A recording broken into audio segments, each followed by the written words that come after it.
1-2 বছৰৰ ভিতৰত এনেকুৱা হ'ব যে ঘৰে ঘৰে মানুহক এচি লগা হ'ব, মানুহে বাহিৰত ওলাই আহিব নোৱাৰিব, ইমান গৰম ইমান ৰ'দ, যাৰ ফলত হয়তো বিভিন্ন বেমাৰ আজাৰৰ সৃষ্টি হ'ব আৰু এনেদৰে হয়তো জীৱকুল ধ্বংস হৈ যাব।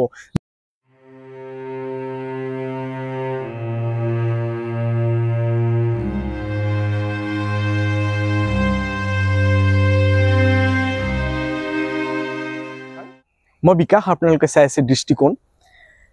আজি এটা খুব গুৰুত্বপূৰ্ণ বিষয় লৈ আপোনালোকৰ ওচৰলৈ আহিছোঁ।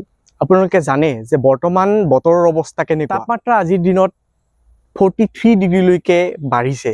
এই যে তাপমাত্ৰাটো দিনক দিনে বাঢ়ি গৈছে আৰু ভৱিষ্যতৰ দিনতো যে এই তাপমাত্ৰাটো বাঢ়ি যাব, এই ভয়ানক দিনবোৰৰ কথা আপোনালোকে ভাবি চাইছেনে? বা এই দিনবোৰ আহিবলৈ কেনেকৈ পালে, এই কথাবোৰৰ আপোনালোকে চিন্তা কৰিছেনে? এই গোটেই বিষয়টো আজি আমি থুলমূলকৈ আলোচনা কৰিবলৈ ওলাইছোঁ। নিশ্চয় গম পায় যে প্ৰতি বছৰে আমাৰ যিটো স্বাভাৱিক বৰষুণৰ যিটো মাত্ৰা, প্ৰতি বছৰে সেই বৰষুণৰ মাত্ৰাটো কমি আহিছে। আৰু বৰষুণৰ মাত্ৰাটো অকল আমাৰ অসমতে নহয়, গোটেই আমাৰ উত্তৰ পূৰ্বাঞ্চলতে কমি আহিছে। আৰু ইয়াৰ পিছত যিখিনি কাৰক আছে, সেই কাৰকসমূহৰ কথা আমি আলোচনা কৰিব লাগিব আৰু ভৱিষ্যতে যাতে ভৱিষ্যতৰ প্ৰজন্মটো যাতে আমাক গালি নাপাৰে, এখন প্ৰদূষণযুক্ত আৰু এখন অসুস্থ পৰিৱেশ তেওঁলোকক উপহাৰ দিয়াৰ কাৰণে যাতে আমাক ভৱিষ্যত প্ৰজন্মটো গালি নাপাৰে, তাৰ কাৰণে আমি আজিৰ পৰাই বৈজ্ঞানিকভাৱে এখন সুস্থ পৰিৱেশ গঢ়াৰ কাৰণে আগবাঢ়িব লাগিব। এতিয়া কথাটো হ'ল, আজি এনেকুৱা এটা পৰিস্থিতিৰ সৃষ্টি হৈছে যে আমি যদি গছপুলিও ৰুব লাগে, আমি চৰকাৰী আদেশতহে গছপুলি ৰুবলৈ গৈ আছোঁ।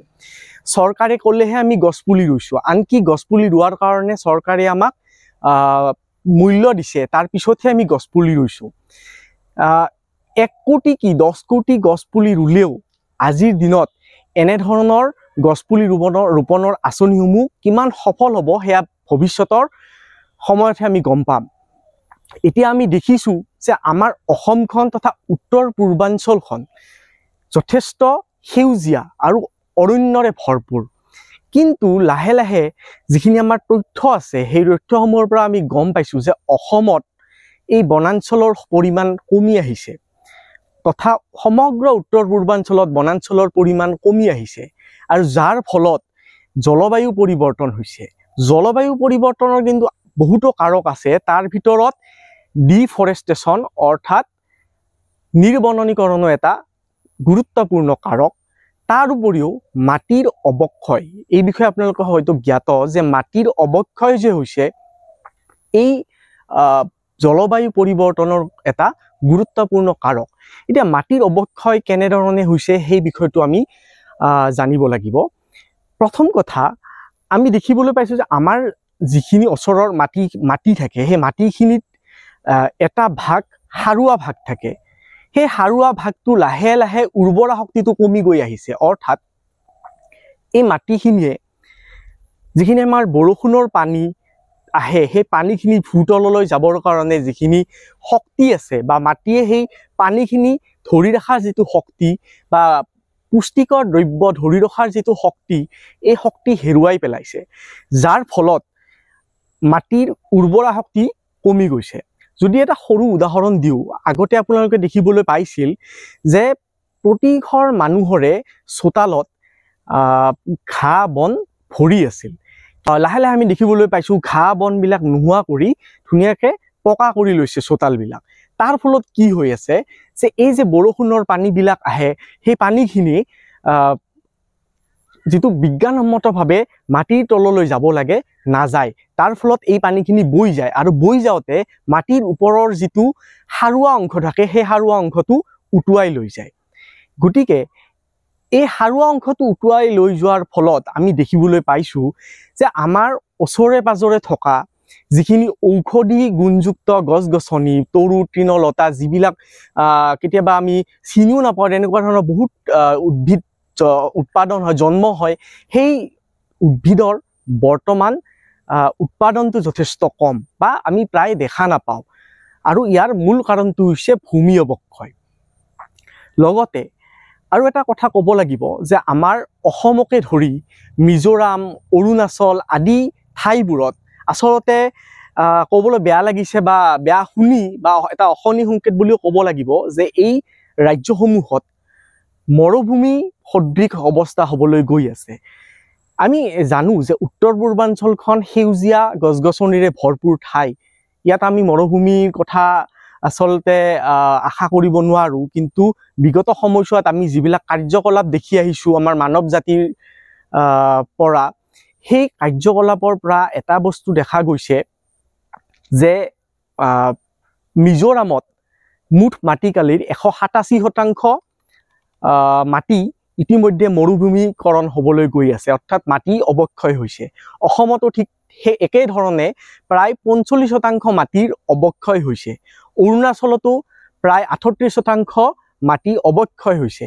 আৰু এইবিলাকৰ ফলত কি হৈছে যে এই মাটি আৰু এই পানীৰ লগত জড়িত যি জৈৱ বৈচিত্ৰ্য আছে, এটা যিটো পৰিৱেশ তন্ত্ৰ আছে, এই পৰিৱেশ তন্ত্ৰটো প্ৰায় শেষ হ'বলৈ গৈ আছে আৰু এই জৈৱ বৈচিত্ৰ্যসমূহ ইতিমধ্যে বিলুপ্ত হৈছে। আৰু ইয়াৰ পিছত ফলতে আমাৰ যথেষ্ট পৰিমাণৰ ক্ষতিও হৈছে। গতিকে এনেধৰণৰ বহুত কথা আপোনালোকে অনুধাৱন কৰিব লাগিব। যদি আমি চাওঁ যে আমাৰ বিশ্ব পৰিৱেশ দিৱসত আমি কি কৰোঁ, আমি বিশ্ব পৰিৱেশ দিৱসত গছ ৰুওঁ, ফটো উঠাওঁ, ফটোখন ছ'চিয়েল মিডিয়াত দিওঁ। তাৰপিছত অৰ্থাৎ বিশ্ব পৰিৱেশ দিৱস যোৱাৰ পিছত সেই গছডাল ডাঙৰ হৈছে নে নাই বা সেই গছডাল ৰক্ষণাবেক্ষণ দিয়াৰ কাৰণে আমি কি কাম কৰিলোঁ সেইটো কোনেও নজৰ নকৰোঁ। কেৱল মাত্ৰ বিশ্ব পৰিৱেশ দিৱসৰ দিনা আমি গছ ৰুওঁ, ছবিখন দিওঁ, তাৰপিছত আমি সেই গোটেই প্ৰক্ৰিয়াটো তাতেই শেষ হৈ যায়। এনেকৈ যদি আমি কেৱল মাত্ৰ দেখুৱাৰ কাৰণে গছ ৰুওঁ তেতিয়াহ'লে আমাৰ কাৰো লাভ নহ'ব। যদি আমি ইচ্ছা কৰোঁ, আমাৰ মানৱ জাতিয়ে যদি ইচ্ছা কৰোঁ যে আমি সদায় গছ ৰুই সেই গছডালক মানে সাৰ পানী আদি দি গছডাল ডাঙৰ দীঘল কৰোঁ, তেতিয়াহে হয়তো পৰিৱেশ ৰক্ষা পৰিব। ইতিমধ্যে আপোনালোকক ক'লোঁ যে উত্তৰ পূৰ্বাঞ্চল এখন খুব ধুনীয়া ঠাই, উত্তৰ পূৰ্বাঞ্চলত গছ গছনিৰে ভৰপূৰ সেউজীয়া এখন ঠাই, কিন্তু ই মৰুভূমিলৈ পৰিৱৰ্তন হৈ আছে লাহে লাহে। আৰু উদাহৰণকেইটা আপোনালোকক দিলোঁ, মিজোৰামৰ কথা ক'লোঁ, অসমৰ কথা ক'লোঁ, অৰুণাচলৰ কথা ক'লোঁ, কেনেদৰে ভূমি অৱক্ষয় হৈছে এই বিষয়ে আপোনালোকক জনালোঁ। আপোনালোকে জানে যে মাটি অৱক্ষয় হোৱাৰ ফলত এই যে মাটিৰ পানী শোষণ কৰাৰ যিটো ক্ষমতা বা পুষ্টিকৰ দ্ৰব্য শোষণ কৰাৰ যিটো ক্ষমতা হ্ৰাস পায়, তাৰ ফলত জৈৱ বৈচিত্ৰ্যৰ বিলুপ্তি হৈ আহিছে। আৰু লগতে যিখিনি আমাৰ লাগতিয়াল গছ গছনি আছে সেইবিলাকৰ উৎপাদনো যথেষ্ট পৰিমাণে কমি গৈছে। এইবিলাকে এটা অশনি সংকেত বহন কৰি আহিছে, ভাল সংকেত নহয়। আৰু আপোনালোকে জানে যে উন্নতিৰ স্বাৰ্থতে আমাৰ চাৰিওফালৰ যিটো পৰিৱেশ প্ৰায় ধ্বংস হৈ গৈছে। উন্নতি আমাক লাগে, এখন উন্নয়নশীল দেশত উন্নতি নিশ্চয়কৈ লাগে, কিন্তু সেয়া বিজ্ঞানসন্মতভাৱে হ'ব লাগিব। ইতিমধ্যে পোৱা তথ্য অনুসৰি 2010 চনত আমাৰ অসমৰ যিটো বনাঞ্চল আছিল সেয়া 33% বনাঞ্চল আছিল। 2001 পৰা 2023 চনলৈকে আমাৰ যিটো সম্পূৰ্ণ ট্ৰি কাভাৰ আছে সেই ট্ৰি কাভাৰটো 12% নোহোৱা হৈ পৰিছিল।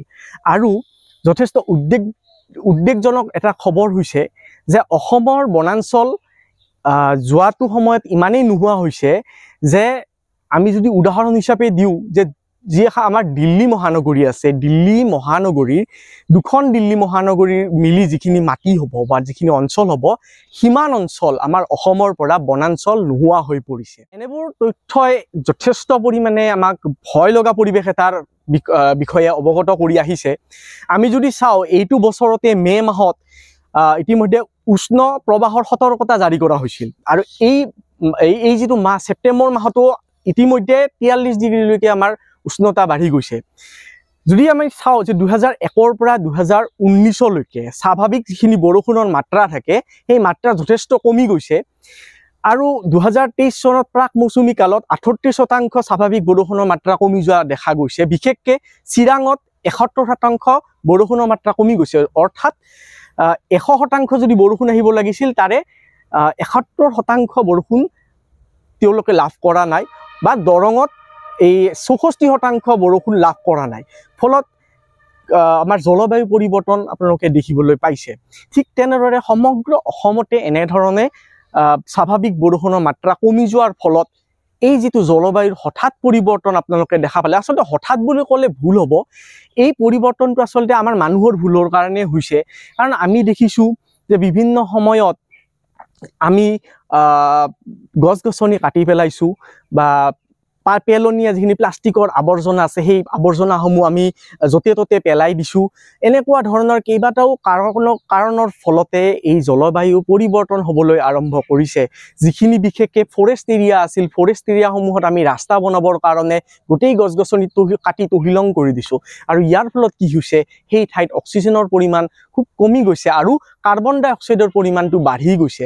আৰু ইয়াৰ ফলত কিমান ক্ষয় ক্ষতিৰ পৰিমাণ কিমান বাঢ়িছে সেই কথা হয়তো এতিয়াও যদি আপোনালোকে এই গৰমৰ দিনত যদি এতিয়ালৈকে যদি বুজি পোৱা নাই, তেতিয়াহ'লে অলপমান চিন্তা কৰক যে আজি যিটো ছেপ্টেম্বৰ মাহ বা অসমীয়া যিটো আহিন মাহ, এই মাহটো আগৰ বছৰবোৰত, ইয়াৰ আগৰ 10 বছৰ আগতে যিখিনি ঠাণ্ডা বা যিটো এটা ভাল পৰিৱেশ আছিল, সুস্থ পৰিৱেশ আছিল, আজি আমি সেই পৰিৱেশত আছোঁ নে নাই সেইটো চিন্তা কৰক। কাৰণ আজিৰ ডেটত আমি ফেনখন নহ'লে থাকিব নোৱাৰোঁ। এনেকুৱা এটা পৰিৱেশৰ সৃষ্টি হৈছে যে 1-2 বছৰৰ ভিতৰত এনেকুৱা হ'ব যে ঘৰে ঘৰে মানুহক AC লগা হ'ব, মানুহে বাহিৰত ওলাই আহিব নোৱাৰিব, ইমান গৰম, ইমান ৰ'দ, যাৰ ফলত হয়তো বিভিন্ন বেমাৰ আজাৰৰো সৃষ্টি হ'ব। আৰু এনেদৰে হয়তো জীৱকুল ধ্বংস হৈ যাব।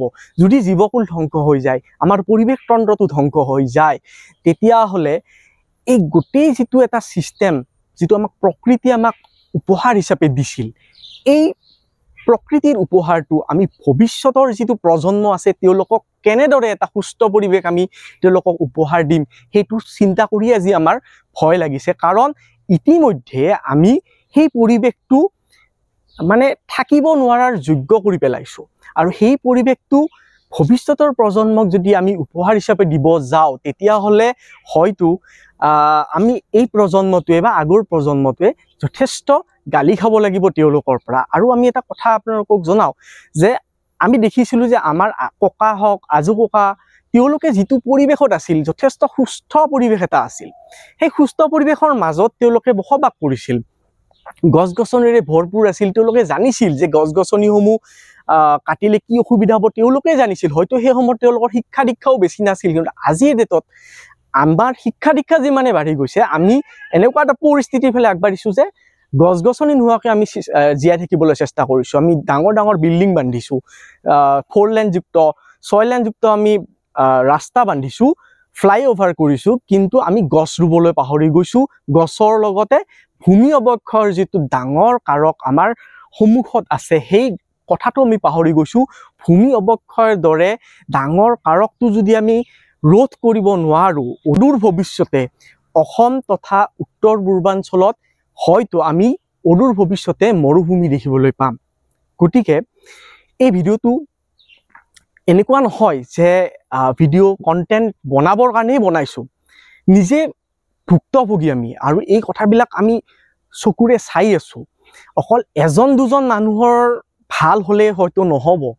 ইয়াৰ কাৰণে এই গোটেই পৰিৱেশটো সুস্থ কৰাৰ কাৰণে লাগিব এক বৈজ্ঞানিক ভাৱধাৰা আৰু বৈজ্ঞানিক যিখিনি প্ৰক্ৰিয়া আছে, বৈজ্ঞানিক প্ৰক্ৰিয়াত গোটেই সমাজখনে একলগ হৈ এই গোটেই প্ৰক্ৰিয়াটো ধৰি ৰাখিব লাগিব, সুস্থ সমাজখনক আগুৱাই নিব লাগিব। আৰু এই যিটো পৰিৱেশ আমি ইতিমধ্যে ধ্বংসৰ মুখলৈ আগুৱাই দিছোঁ, তাক কিছু পৰিমাণে হ'লেও আমি কম সময়ৰ ভিতৰত যাতে সুস্থ কৰি তুলিব পাৰোঁ, তাৰ আমি পণ ল'ব লাগিব। নহ'লে হয়তো আৰু ভৱিষ্যতলৈ আমি এনেকুৱা এইটো ভিডিঅ' আমি আজি দিলোঁ, ইয়াৰ পিছত হয়তো আৰু যেতিয়া ভিডিঅ' দিম, হয়তো আক্ষেপেৰে ক'ব লাগিব যে আমি কৰি থকা চেষ্টাসমূহ হয়তো বিফলে গ'ল।